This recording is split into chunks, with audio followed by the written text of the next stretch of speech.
അച്ചു, ഇന്നത്തെ ഹർത്താൽ എന്തിനായിരുന്നു? ശരിക്കും നമുക്ക് അതുകൊണ്ട് ഉപയോഗങ്ങൾ എന്താണ്? ഹർത്താൽ ഉണ്ടായത് കൊണ്ട് ജനജീവിതത്തിൽ സംഭവിച്ച മാറ്റങ്ങൾ എന്താണ്? ഹർത്താൽ ഓർ ബന്ദ് ഓർ പണിമുടക്ക്, വാട്ട് എവർ ഇറ്റ് ഈസ്. കേരളത്തിൽ പണിമുടക്ക് ബന്ധാവുന്നാണ് പറഞ്ഞത്. അങ്ങോട്ട് നോക്ക്.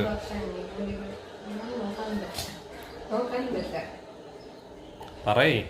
ചില ഇടത് അനുകൂലികൾ ചില വലതുപക്ഷ കക്ഷികളും കൂടെ ചേർന്നിട്ടാണ് പണിമുടക്ക് നടത്തിയത്.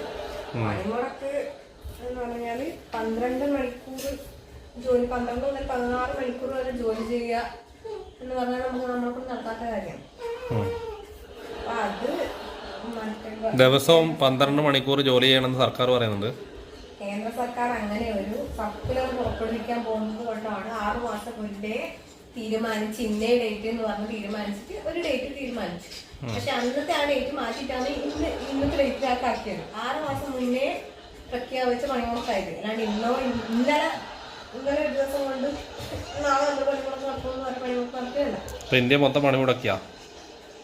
നമ്മള് ഒരു പണിമുടക്ക് നടത്തുന്നത് എന്താന്ന് വെച്ചാൽ, പണിമുടക്ക് നടത്തുന്നത് ഈ ഡെയിലി വേജസ് വാങ്ങുന്ന ആൾക്കാർ, അല്ലെ മാസം പണി പോയി ശമ്പളം വാങ്ങുന്ന ആൾക്കാർക്ക് അവരുടേതായ ചില ബേസിക് കാര്യങ്ങളുണ്ട്. പൈസ കിട്ടുക, PF കിട്ടുക, അങ്ങനെയുള്ള സംഭവങ്ങളൊക്കെ ഉണ്ട്. അപ്പോൾ ഈ PF ഇത്ര തുക, ബേസിക് എലമെന്റ്സ് ഇത്ര തുക എന്നൊക്കെ പറഞ്ഞിട്ടുണ്ട്. അതെല്ലാം വെട്ടിക്കുറക്കാൻ കേന്ദ്ര നയങ്ങൾക്കെതിരെയാണ് പണിമുടക്കുന്നത്. അപ്പൊ പണി മുടക്കിയത് കൊണ്ട് ഇതൊക്കെ ശരിയായോ? പണിമുടക്കുകളും ബന്ധുകളും തൊഴിലാളി സമരങ്ങളും എല്ലാം കൊണ്ടാണ് ഇന്നത്തെ ഇന്ത്യയിൽ കാര്യങ്ങൾ മര്യാദക്ക് നടന്നു പോകുന്നത്. പണ്ട് ആൾക്കാർ പണിമുടക്കവും സമരം ചെയ്യുകയും ചെയ്തുകൊണ്ടാണ് ഇന്ന് നമുക്ക് ഇങ്ങനെ ജീവിക്കാൻ പറ്റുന്നത്. ഇത്രയും നമ്മളെ പണ്ടത്തെ സിറ്റുവേഷൻ ഇന്നത്തെ സിറ്റുവേഷൻ ഒരുപോലെയാണോ? പണ്ടത്തെ സിറ്റുവേഷൻ ഒരുപോലെ അല്ല. അതുകൊണ്ടാണ് പണ്ട് ചെയ്ത അതേ കാര്യങ്ങൾ ചെയ്തിട്ടാണോ നമ്മൾ ഇപ്പോഴും പ്രതിഷേധിക്കേണ്ടത്? ഇതൊരു നല്ല പ്രതിഷേധ രീതിയല്ലാന്ന് നിങ്ങൾ പറയുന്നത്? തീർച്ചയായും അല്ല. എന്താ ചെയ്യണമെന്നാ പറഞ്ഞേ? വേറെ ആൾട്ടർനേറ്റീവ് രീതികൾ നമ്മൾ കണ്ടുപിടിക്കണം, രാഷ്ട്രീയ പാർട്ടികൾ ചെയ്യാൻ വേണ്ടിട്ട്. ഞാനല്ലല്ലോ അത് സജസ്റ്റ് ചെയ്യണ്ടേ.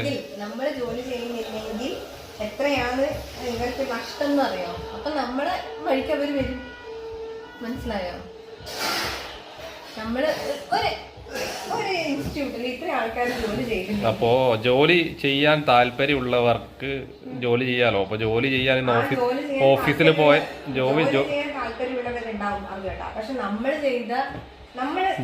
ചെയ്യാൻ താല്പര്യമുള്ള ആൾക്കാർ ഇന്ന് ഓഫീസിൽ പോയി ജോലി ചെയ്തപ്പോ അവരെ കയ്യേറ്റം ചെയ്യാനും അടിക്കാനും തെറി വിളിക്കാനും എല്ലാം കുറെ ആൾക്കാർ പോയല്ലോ. അതിന്റെ ആവശ്യം എന്താണ്? നമ്മളെ നീഡ്സ് എന്താണെന്ന് മനസ്സിലാക്കി നമ്മളെ കൂടെ നിൽക്കുന്ന ആൾക്കാർ, നമ്മളെ സപ്പോർട്ട് ചെയ്യുന്ന ആൾക്കാർ പണിമുടക്കുക. അല്ലാണ്ട് പണിമുടക്കണം എന്ന് പറഞ്ഞ് നമുക്കൊരാളെ നിർബന്ധിക്കാനൊന്നും വഴിയൊന്നുമില്ല നമ്മുടെ രാജ്യത്ത്. Okay, thank you.